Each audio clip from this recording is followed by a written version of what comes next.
Hello hi दोस्तों, नमस्कार दोस्तों आपके भाई के चैनल में एक बार फिर से स्वागत है। संगीत लिखो और सीखो चैनल में। तो दोस्तों मैं आ चुका हूँ बहुत ही बेहतरीन गम भरा सॉन्ग लेकर। तो अगर आप लोग को अच्छा लगे तो प्लीज़ कमेंट करके ज़रूर बताएं।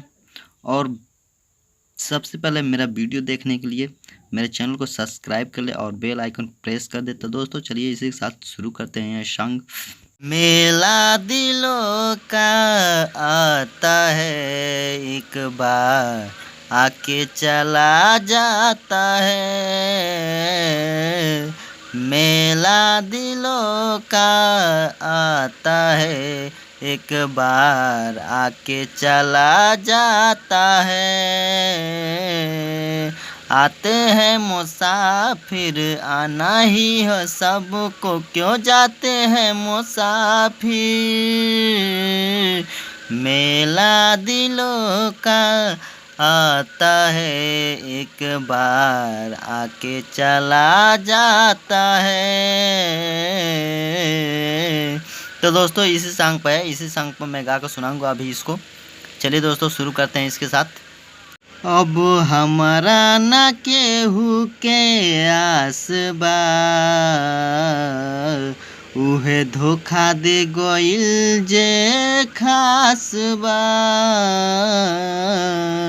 अब हमारा ना केहू के आस बा, उहे धोखा दे गइल जे खास बा। चले नहीं पाता भइल का हो खाता, हमारा से तोड़ी गइल दिलावा के नाता। आज हमके भइल है सास बा, उहे धोखा दे गइल जे खास बा। अब हमारा ना केहू के आस बा, उहे धोखा दे गइल जे खास बा। दोस्तों ये फर्स्ट अंतरा है, इसको भी मैं गा कर सुनाता हूँ आप लोगों को। कैसा लगा ज़रूर बताइएगा कमेंट करके कमेंट बॉक्स में। तो चलिए दोस्तों शुरू करते हैं। जेकरा के हम आपन मननी हो, करी उहे बेवफाई हम ना जननी हो। जेकरा के हम आपन मननी हो, करी उहे बेवफाई हम ना जननी हो। प्यार को के हमरा से दिले बिया धोखा, अब नहीं करब तनिको भरोसा। सोची मनवाई है उदास बा, उहे धोखा दे गइल जे खास बा। उहे धोखा दे गइल जे खास बा। अब हमारा न केहू पो आस बा, उहे धोखा दे गइल जे खास बा। दूसरा अंतर है, चलिए इसको मैं गा के सुनाता हूँ।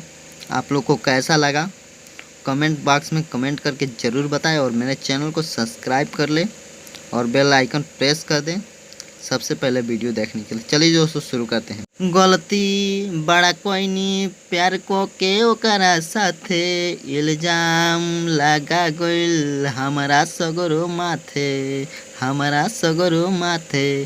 गलती बड़ा कोई नी प्यार को के ओकरा साथे, इल्जाम लगा गइल हमारा सगरो माथे। गौतम अकलेश के दिल लसरवाई, बियाई सोनम बड़ी हर जाई। अब उन पे नहीं विश्वास बा, अब उनका पे नहीं विश्वास बा।